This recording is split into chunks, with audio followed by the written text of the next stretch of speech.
Alright, here we are. Next up on the build table, AMT Plymouth Valiant Scamp, short track, race car. Saw this kit and, looks pretty neat for a stock car, so, well, here it is. So let's take a look at it. Ta-da! Alright, being an AMT kit, we have our usual nice, very simple, straightforward AMT instructions. Basically, exploded views in reverse. Unless you get frustrated, then maybe you do explode the model. Just kidding. We have our paint guide, final assembly, and being that this is a stripped down stock racer, you can see there's not a whole lot of interior to do. It's a pretty straightforward assembly. But one of the things I like about these cars is this sort of bare bones, hanging out mechanical simplicity to them. Even though they're not simple cars, but in terms of it, they're just raw. There's a raw presence to them. So let's take a look at the plastic, and here we go. We can see here we have our engine parts. Those should build up pretty well because the parts look clean. The molds on this model are pretty crisp, I have to say. I have a few little injector things to clean up here. A few little bits of flash, but nothing to worry about. But the engine looks nice. Of course, this is all still in the white plastic, so it's a little hard to appreciate the detail. We have those nice stock wheels. I'm not decided yet if I will do these in white or red to match the body color as on the box art. I'm pretty interested in the box art and replicating that, so I may stick with that, may not. But we got some nice engine detail. In this other collection of sprues, we have some roll cage pieces, more roll cage pieces, so that should look pretty good. There are thicker moldings on these roll cages to represent the foam, so it might do a two-tone there between the roll cage bars and the foam to bring some of that detail up. I think that'll look pretty good.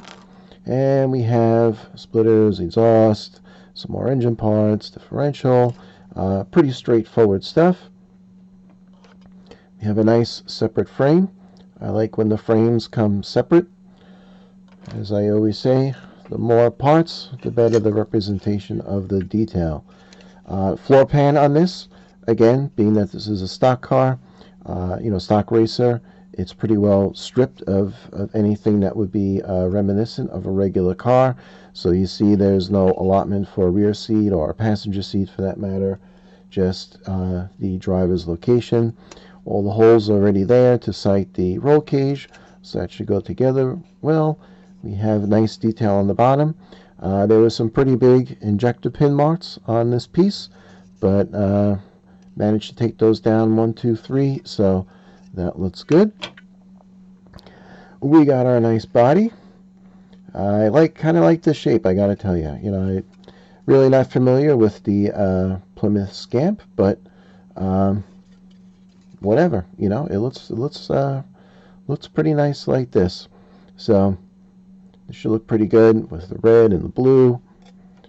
Looking forward to getting the painting done. One of the things that attracted me to this model is not only do we have a separate hood, we also have a separate trunk lid. So we'll be able to see this nice detail that's going to go down here. Again, there won't be too much in there, but I believe there's a battery, there's a little fuel tank detail in there, there's a couple of things there, and we have a nice simple dashboard because of course this is not cruising down the highway to the supermarket. It's tearing down the racetrack. Now, one of the other highlights with this kit, we get really nice, bring this in a little bit closer, we get these really nice Goodyear tires. And if you look at it, though they're not pad printed, the Goodyear logos are raised and clear. Although maybe not on the camera. But definitely going to look to pick those out, the Goodyear with some white paint, and that should give a really nice look. I also have here some extra things that I'm going to do. As you've probably seen in some other videos, I like to do the engine wiring on these kinds of kits. So got some green engine wire that should be a nice offset to the rest of the colors of the vehicle. I also bought some flexible radiator hose. I think that will look better than actual plastic painted up. And never tried this before, but I'm going to give it a go. This is a seatbelt kit. So we have some seatbelt strand and photo etch buckles. So gonna give that a shot and see how that works out. You know, for a couple of dollars, it could be a really neat detail to dress this kit up. You know, I'm willing to experiment a little bit with these things when the cost is not too high. So not much risk, but potentially great reward. As far as glass goes, we only have a front windshield and rear window because, of course, it's a race car. Decal sheet is relatively straightforward. We just got some flames and a few numbers, the stars, but again, as I'm inclined to go with the paint scheme on the box art, those should work out well. And we just have a few pieces on the chrome tree, but the detail on the grill looks real nice. The bumper, and we have these headers and covers and a rear view mirror. So yeah, I'm liking that. So gonna start painting. My general plan is primer for the chassis pan, inside of the body, and then the red and the blue, and mask that up. The rest, of course, I'll be doing my usual sprue painting, and see how it goes from there. So to give you an idea, if you've never built one of these styles of kits, when you're done, you end up with something like this. Now, this is an NPC modified stocker that I built quite a few years ago, and on this one as well, I had pulled out the Goodyear with a hand brush, did the wheels in the white. So that's why I haven't quite decided yet if I'm going to do those wheels in white or not. And you know, I just love these kinds of engines. They always look pretty neat. It's before wiring detail, I knew about those kinds of kits. Maybe one day I'll go back and dress up that engine a little bit. But this is the way these type of kits build up. Now, we won't see as much because we have a full body for this kit, but it will be similar in terms of the layout, and it should look pretty good. So that is that. And as I said, I will now go and get started and do some paint, and next segment we'll have some color instead of all the white. So until then.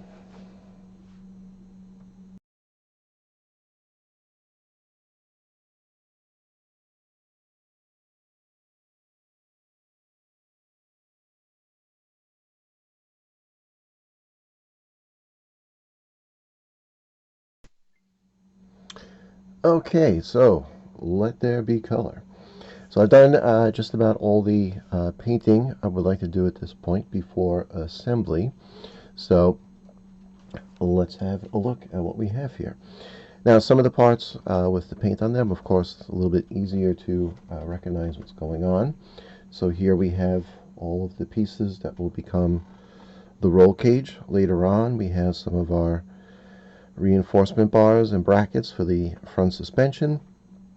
Obviously our leaf springs, a bunch of engine parts, rear differential, body is painted up. Now I'm going to go through this and not so much to talk about how every little thing was painted, but more so to talk about a little bit of a theme, how little bits of detail can do a lot without overdoing it. Now, when it comes to detail in general, in some ways I look at it as, you know, if you ever worked on a house, you know, there's a little joke that you fixed one thing and then it makes everything else look like crap, so now you need to fix everything. So it's sort of a similar thing with doing small details on a model of any type, whether car, ship, plane, whatever the case may be. If you do some small detailing, it can add a lot. If you do some small detailing in an area where there really isn't any particularly appreciable detail, it will make the things around it look silly, if not just plain old bad. And the idea is you want to try to add some detail where it's going to complement what's around it rather than highlight a deficiency or a shortcoming. So this is where, in a case like this, having spare parts, particularly spare decals, it comes in as a real handy resource for you, because you can go to your spare parts bin and start to take stuff out and you know, do that extra little bit of work.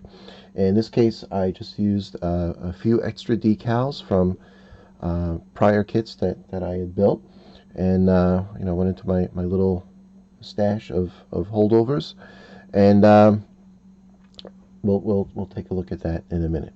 So, as I said, we have our color, and we're looking pretty good right now.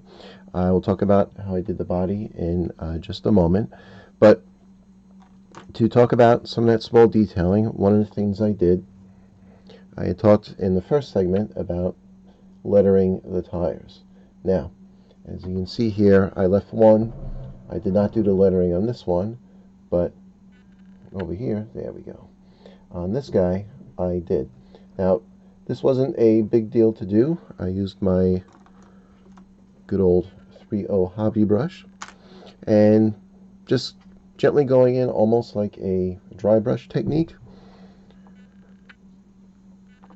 2 coats, brought out the lettering. Really wasn't difficult at all to do. Say about half an hour for each coat on the 3 tires. So I'll have to go back, obviously, and do the last tire. But again, to contrast a difference, so this is how it would look without the lettering and with the lettering. And I think that makes a pretty significant difference. In terms of looking at what can be done with the, you know, adding just a few little decals, we have here on this sprue the fire extinguisher. Now, this would paint up just as a red cylinder with the silver top, obviously for the body extinguisher, and then the business end, but just adding a little tiny warning label on it makes it look a whole lot better. Likewise, we have this that's going to go in the interior of the car, and just adding a tiny little instructional decal on there. Good luck if you could even read the text on that, you know, even with the magnifying glass, but it just gives a little bit something extra that wasn't there to begin with. And then lastly, on the fuel cell cover, I found a little warning label, so I put that on there because I thought, you know, it's the fuel cell, you don't want to play with that. In terms of painting detail on the dashboard, I just painted the gauges black. There are no gauge decals with this model, so I had to do it the old-fashioned way. So painting the gauge faces black, I was able to get in there and just do a white gauge arm, and then did the surrounds in silver. So again, with the good old 3.0 hobby brush. So now let's talk about painting the body for just a moment. Now, to two-tone a body with 2 colors, obviously you will need to do some masking. In the Ford T Roadster, I did a 2-tone, but that was rather simple because the body and the fender assembly were separate parts, so even though assembled, it's in 2-tone. Really, it was 2 separate painting jobs. On a body where you're going to do a 2-tone and it's one piece, you will have to mask. Now, I use plain old, you know, generic paint masking tape from Home Depot. Does the job just fine, not very expensive. With any masking tape, you just have to be sure before you paint to go in there with your fingernail or some kind of tool where you can get a little bit of pressure and make sure that the tape is down real tight, otherwise the paint will seep through. Also, when you're spray painting across a line with masking tape, you just want to go with a light coat because it will be less likely to penetrate and bleed under any spot that you may have missed. And to give you an idea, there's a spot I missed.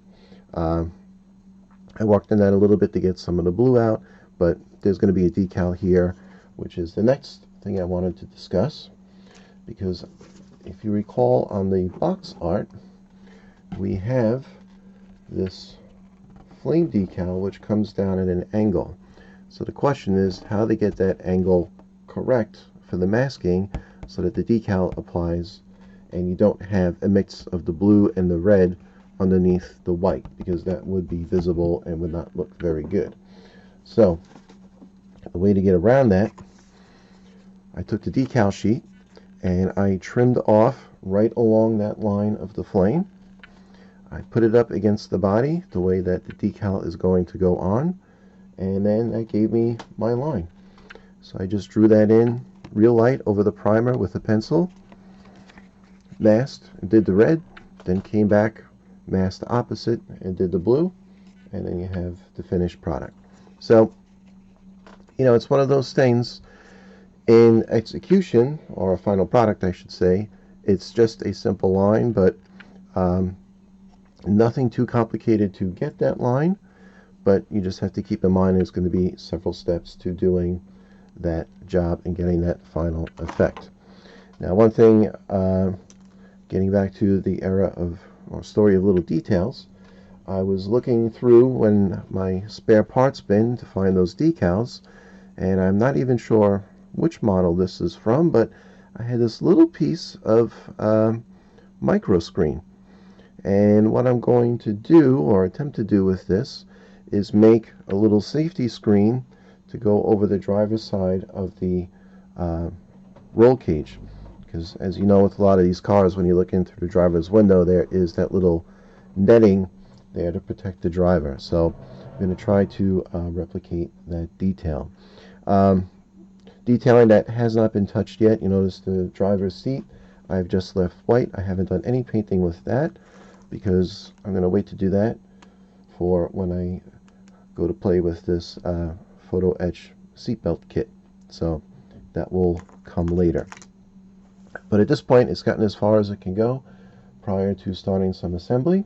So that will be the next thing, and I will have some close-ups on some of this detailing as I go along, and give a little bit of a better picture of that. Okay, until the next step.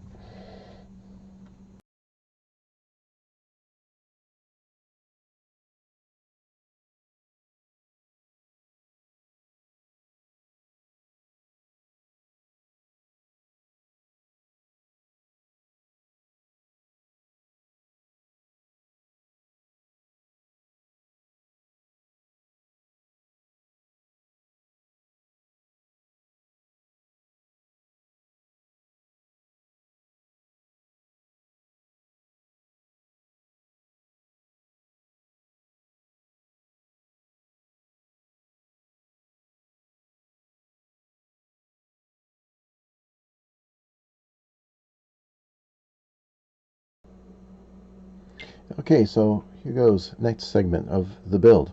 Well into the build. Now, you may recall in the beginning I had talked about basically following the box art because I like the way this looks. And the only real obvious thing, talking about adding some detail, was I had talked about possibly adding a driver's netting in here to protect the driver.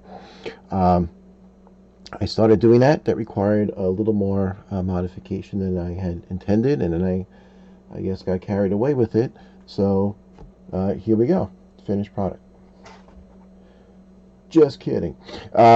Obviously this is a monster truck model, and I'll get back to this in a minute. It's not just for a cheesy joke, but to actually discuss a point.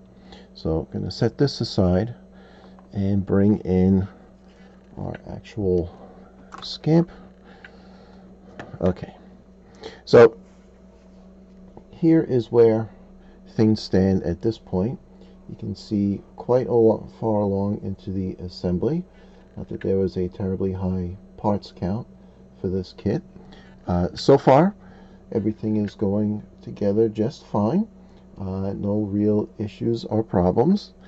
You know, some molding things, some seam lines on the roll bar cages, sorted parts that I had to clean up. Pretty much run-of-the-mill stuff for these AMT kits. But now getting to the points I wanted to cover here. Now, you saw in the JPEGs prior to this segment, I had two shots of the driver's seat with the belt add-on. Now, when I ordered these, I had thought I ordered a 5-point system, 5-point harness system, as you would find in a car like this. But when I ordered this seatbelt kit, I realized I did not order the 5-point harness. When I opened it up, I ordered a traditional shoulder lap and belt setup, which means on the photo etch parts, it did not include that center buckle that you need. So I had to do a little bit extra. And just to show you as well, this is what you get for seatbelt material, just this long strand. So the way to go about doing this, when I had the seat out of the car, and as you saw in the JPEGs, I cut the 5 strips of belt material and pretty much just eyeballed what those measurements would be. To eyeball that yourself, you got to figure you have to start at a mounting point on the seat. It then has to come around the seat, and you have to have a little bit of slack room, of course, for the body of a driver that would sit in there. And of course, since we're not actually putting a driver figure in this model, whatever you think is appropriate. And then I attached the seatbelt latches to glue that up. I just use a little Gorilla super glue. You will need a cyanoacrylate based glue, which to my knowledge, most of the instant glues are a cyanoacrylate formula, because they will stick just about anything, and it will work to stick the material, the photo etch, and also to the plastic. So with that one extra cement, and I think that was like $6, local home supply store, nice and simple, and you can assemble all of that together. So that went in there okay. For the center latch, which I had mentioned I did not have, I went to my good old spare parts box, and I found from another kit I had a spare distributor cap, and I figured circumference wise, diameter wise, it was about proper. So I did a little work whittling and reshaping it, and there you go. So center latch, boom. Now, the other thing to talk about is the cargo net, and as well, I had mentioned this before. Now, what I did to simulate the tie downs for the netting to the roll bar, you can get a little bit closer on this, there we go. That's actually yellow ignition wire that I had left over from the Model T Roadster that I did. And just as a reminder on that, those were the wires right there.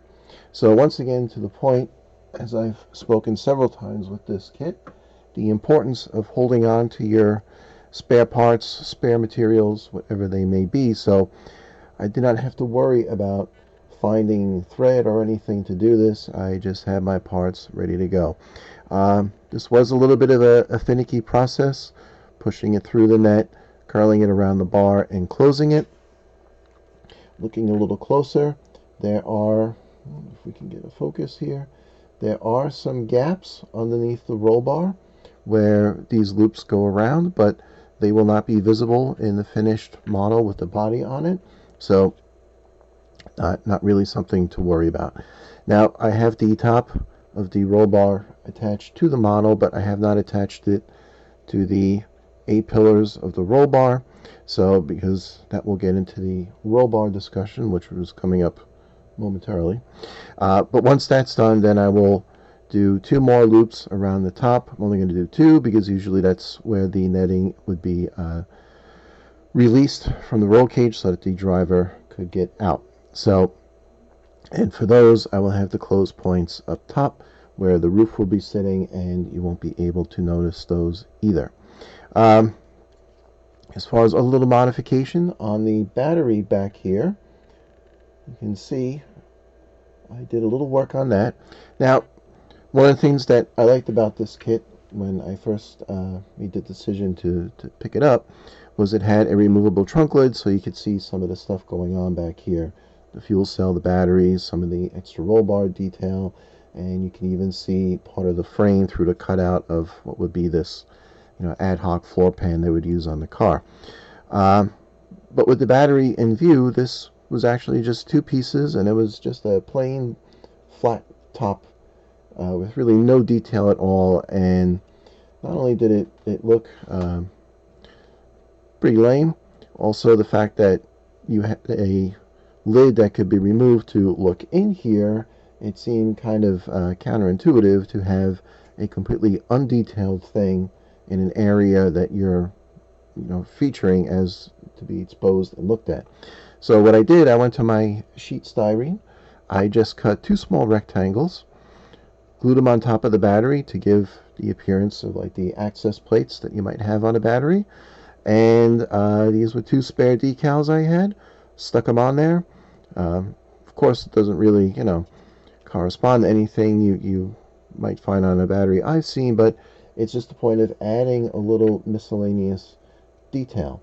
And getting back to the discussion of, keeping detail in proportion to what you're building, someone might say, well, that's not what you would really find on a battery cover. Well, in terms of representing a functional car, there's all sorts of things missing from here on a 1/24 scale. Because, 1, they weren't included in the kit, and 2, considering the intended market for a lot of these types of models, the pieces would be so tiny and finicky that people wouldn't be interested in building that. It might be more frustration than satisfaction. Of course, with the military models that you may find on the market in 1/35 scale, they probably will have all those details in some very tiny parts, but those are clearly geared to more experienced modelers, and that will be another discussion when I go into one of those, because as you saw in my introductory videos, I did a segment on scale and price point and talked a little bit about military models. But back to topic. So let's talk about the roll cage assembly. Now, on this kit, where's my orange pointer? The roll cage obviously consists of several parts. So you have 2 big side frames. You have a top frame. You have a rear frame, that's this upright. Then this rear triangle. These 2 pieces, which are separate, so I'm really not going to talk about them. Then you have these 2 diagonals to support this A-pillar. So there's quite a few pieces going on here. 1, 2, 3, 4, 5, 6, 7 to build up your roll bar.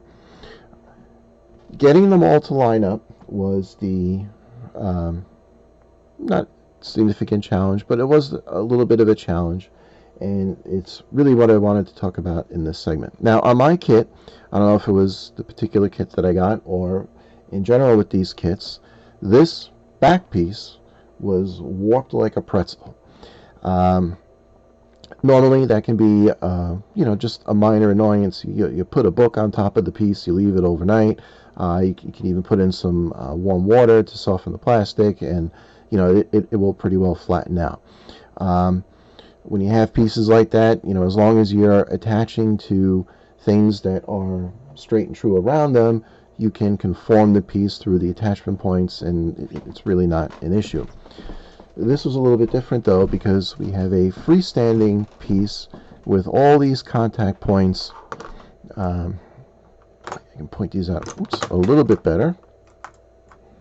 So to give you an idea, we have 1, 2, 3, 4, 5 attachment points on this side, 2 more in the rear, and another set on this side, another 5 points. The side piece alone has 4 attachment points. Now, whereas the top bracket actually has pins into mounting holes, there are no locator pins for these side attachments. They are strictly sighted up and glued to that roll cage member. The locating pins for the front of the side pieces to the floor, the pins are too far forward. These pins don't match up to the rear member, so I had to open up that hole a little bit, basically slot it out so I could slide this piece back and attach them. Blah, blah, blah. Now, take a look at the directions. Of course, they give you a numbered assembly scheme where you start with one sidebar, then you attach the little head protector and plate to the back brace, then that goes in. Then, you know, I took this as a grain of salt and more just to identify, to make sure I was putting the right pieces in the right places. What I did, because there was some warpage in these pieces, or maybe the moldings just weren't 100% accurate, I started with the driver's side brace and the back piece, and I glued up those points, let them sit and bond. Then I came back and I did the next side brace, glued up those points, let them sit. I didn't wait till they were fully bonded. I waited until they were basically, I guess you would say, tack bonded, so that there was a little play left in them. And then to make sure I could sight these pieces, the diagonal braces, these two guys in here, I glued those in and then made sure I had the contact point here. So at that point, I knew I was good. Each side brace to the back brace and the diagonals to the A-pillar. So those things were all located. That made installing this piece, which again I had to fudge the assembly a little bit to meet up with the back brace. And then subsequently, the top brace was the last part, as you could see, that I added to the assembly, because at that point, since I had 2 big locator pins back here to mount to the back brace, I knew that was a solid attachment point, in effect a solid reference point to here and to here. And now with that glued and bonded overnight, I know that's a good cement weld there with the glue. I will, or cement, I use glue and cement interchangeably. I know they're not the same. Now I can fix the A-pillar points, and as you can see, there's a gap there, there's a gap there, but once I attach one, then I can attach the other, and that will be all done. And with that said, then, as I said, I will finish up the netting right there. So, you can see the finished engine, highlighted some bolts. I tried to go around and grab a lot of the bolts with some silver. I didn't do these along the side yet, because I knew there was going to be a lot of handling there for clamping and whatnot for these bracings, and it didn't seem a point to paint the bolts on when they would probably just get rubbed off. So, as I said, so far, coming along nicely. I have the radiator hose extra that I bought, put in there. What came out really neat with this, and I don't know, there we go, you can pick it out a little bit. The wiring that comes in the radiator kit actually had some minuscule text printed on it. Now, I don't know if that's just part of the coating on that wire that was in the kit, or if that was added on afterwards, but I turned the hose when I installed it specifically so those would be pointing up so they could be seen, because that is a nice little detail. You know, a lot of hosing has the spec identifiers on there so you can see them. So it's going together straight and true. Now, the reason I put out the monster truck is when you do roll cages, it's a whole I guess exercise in patience or art unto itself. And this was a kit actually my older son had attempted. He gave up on it because the roll cage was, and as you can see, it's quite a big roll cage on this kit. The pieces were not aligning. There were gaps. It wasn't straight. It wasn't true. There were all sorts of little tiddly issues with it that prevented the model from progressing. So what I did, I took it over, and obviously I finished the build, but this required a lot of extra pieces that I had to make and install, and plates where things did not line up for the shock towers, bracings. A lot of this stuff is puttied over, and this is the final point I want to make, puttied over and painted. And when it's done, you know, when you're working on a roll cage, you may be at a point where you think, wow, it's really looking terrible because of the gaps and whatnot. But moving forward to this model, I will tell you, every joint along here was puttied, sanded, and painted along the dashboard. I may be doing some in those corners back here. And the point being, if you take a little time and work your putty and just sand it down a little bit, and then you paint it, your roll bar will look like it all lined up and went together without a single hitch, misalignment, warpage, whatever you want to call it. And to sand those tiny areas, I took some sandpaper, rolled it up, so I had a nice little edge I could sneak in there between those roll bars and get to those points. So if you do a model with a roll cage, take your time, be patient. If you have some of your good old Tamiya putty, that will do wonders for helping you get to a finished, smooth looking product. So that's it for this segment. Not much building left to do, obviously, so I will be moving on to that, and if there's anything else of note, I will include it. Otherwise, onward to the final assembly. And since it's going together well, we don't have to car crush it. Okay, so that's it for now.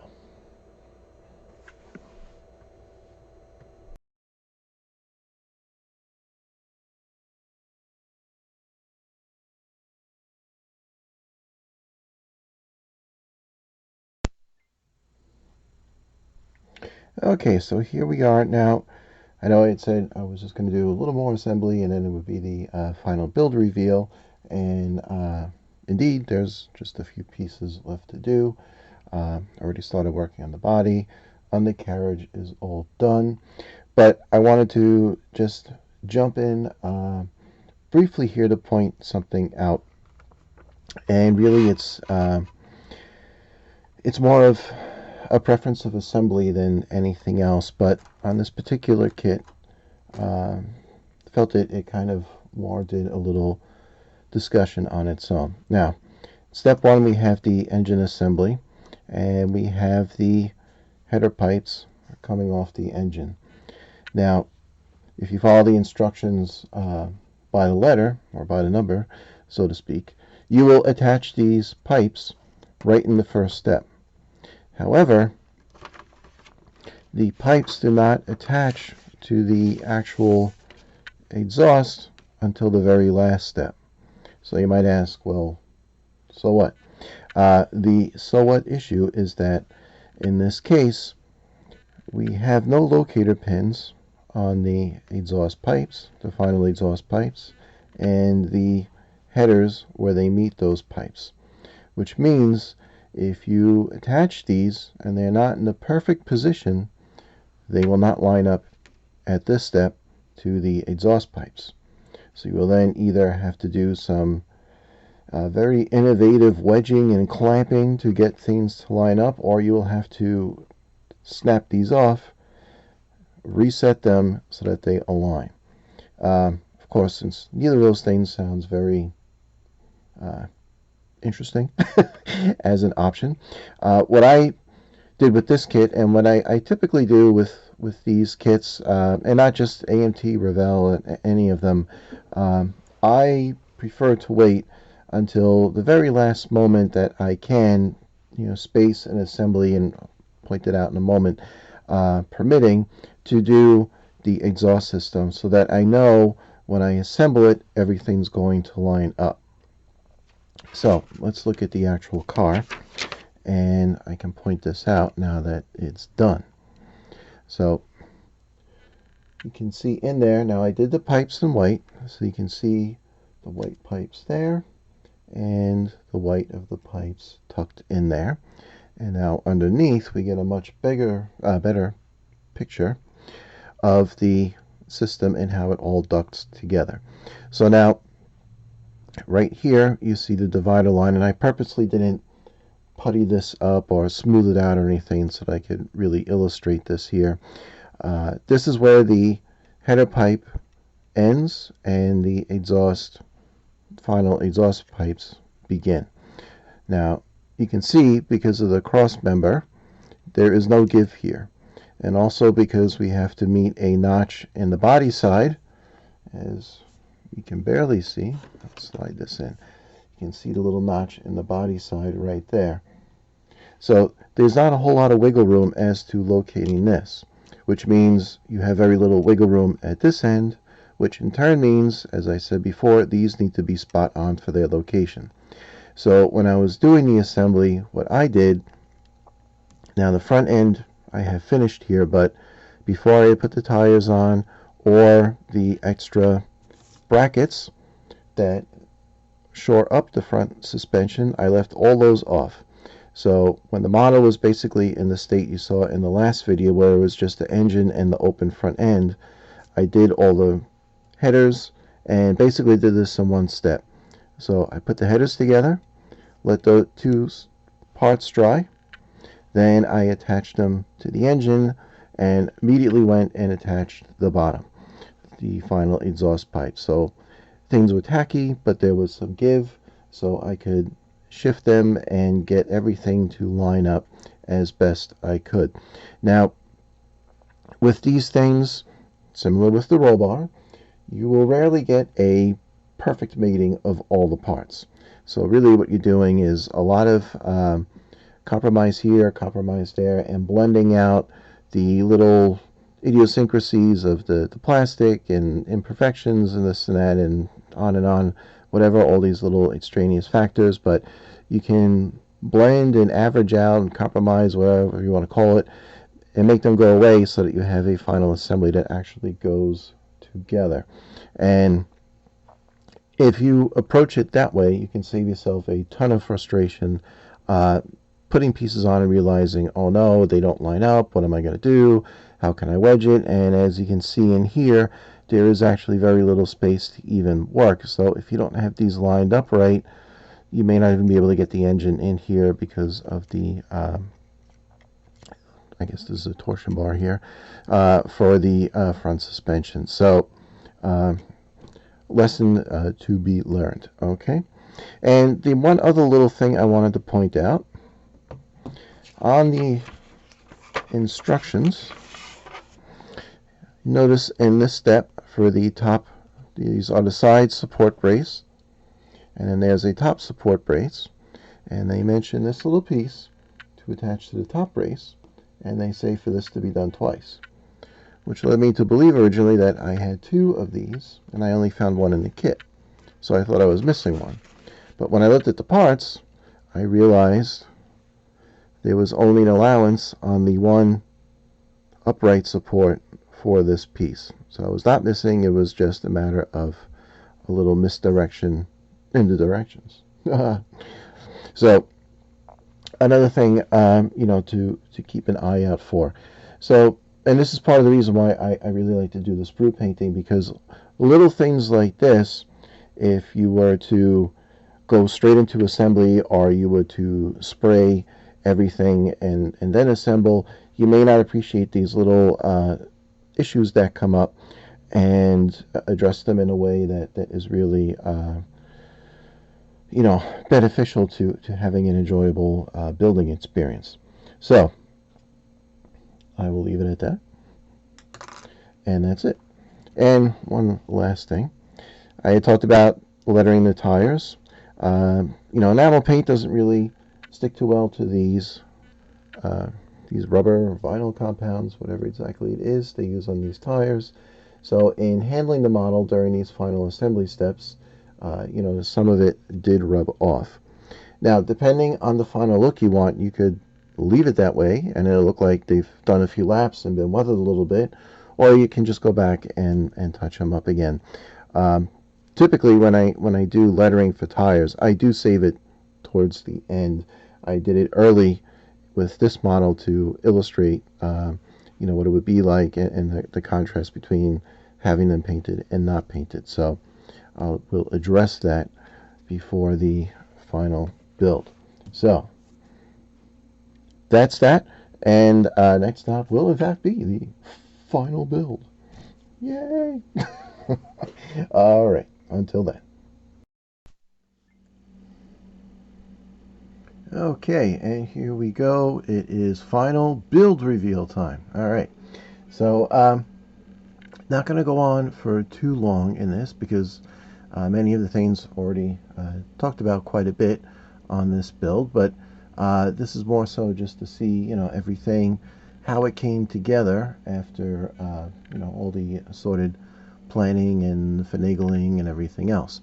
So, I'm going to point out a few things here, and then we'll get into just a little bit more detail on it. Okay, so as you can see, the decals are on. All the gloss coat is on. Everything is done. Added a few decals here, a few racing endorsement decals. Always dress up these race cars to make them look pretty sharp. Some in the back, add a little trash talk message on there. I hand painted that in. A little see ya to the guys that we've blown past on the racetrack. You see the side pipes came out nice there. We have the stars on the hood.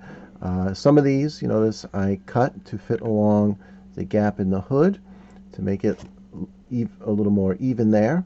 The lines that had been measured out for the flames on the side lined up, I gotta say, just about perfectly. Couldn't have asked for that to come out better. As it comes around on the driver's side, you'll see again, after mapping that line with the decal and the masking for the spray paint, worked like a charm. So very happy with that. One thing I do want to point out as we're doing the roundabout here, the clear parts on this kit, they're really nice. They're super sharp, super clear, no scratches on them. They fit in there. They had nice large attachment tabs on the inside for the body and also on the front, and went in super easy. They look great, so I was really happy with those. That was a little bit of a surprise in the final build because normally clear parts, I leave them in their protective bag until I actually have to attach them for obvious reasons so they don't get damaged, scratched, whatever. But when I took these out, I was pretty impressed with the quality of the clear parts. So nice job, AMT, on that. And as far as some of the detail work that I talked about earlier, segments of this build, you can see the driver screen right there. You can get a peek in there at the seatbelts, and if you look closely, you can even see the little warning decal on the fire extinguisher in terms of things that you can see outright that were done as extras. And as I said before, I did a little freehand, just a little message on the back, put that 3.0 hobby brush to work. One thing I do want to note, after all the talk about siding up the exhaust, the notch wasn't quite where it needed to be, or I should say I didn't line up the pipe quite where I needed it to be. So I did need to open that notch forward a little bit, but that was really no big deal. 2 seconds with the knife and just a little sanding, and it came out just fine. So with that all said, let's take off the trunk lid and we can see some of that nice detail in the back with the battery and the fuel cell and whatnot. And as it comes around, we'll take off the hood and check out some of that engine detail. Again, I've talked about the front end here, the engine wiring. You know, I love to do that. Certainly adds a little something extra to the final appearance. And as the tail end comes around again, you can see how the finished work with the little bit of extra battery detail. And since the theme on this was of doing little things making a difference, I think you can see how much a difference just two little pieces of sheet styrene and two miscellaneous decals can make. Same here up front with the engine wiring detail. Some of the extra paint work I did on the firewall tucked in there. So as the back end comes around, point out again, you know, just two little rectangles, two decals, one warning decal, and you know that really did a nice job back there, I think, in terms of adding something. And you can see a little bit of black wash there on the valve covers, again the wiring detail. And now that it's coming around once again, get this out of the way, and we'll pause the turntable for a moment just to get a look at the underbody. And here too, I think that that came out pretty well, again because it is a stock racer. You're not going to have a whole lot of things going on underneath here, but at the same time, in contrast to a more standard car production model where things will basically be different tones of black, maybe a little bit of aluminum, with these cars you can, you know, go a little more creatively with the colors. You know, I like to do my shocks in yellow there. We can do a little different metal tones here, the silver, steel with some black wash on the drive shaft, and you know, highlighting the different suspension elements here for the front end, and of course the gray primer for the body pan instead of just black on black on black. So that does give some nice contrast there, and I think it comes together quite nicely. So put it back on the roundabout.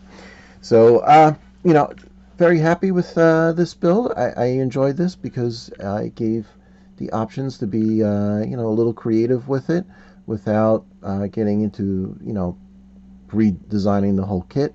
You know, and part of my goal with this channel and these build videos is to help show you how you can, you know, make some nice improvements to your kit without really getting over and above, you know, what might be considered a you know, proportionate effort for the kit itself. So, you know, again, you know, practical methods for doing a nice, fun, casual build. So there we go. That's it. AMT Plymouth Valiant Scamp, burning down a racetrack near you.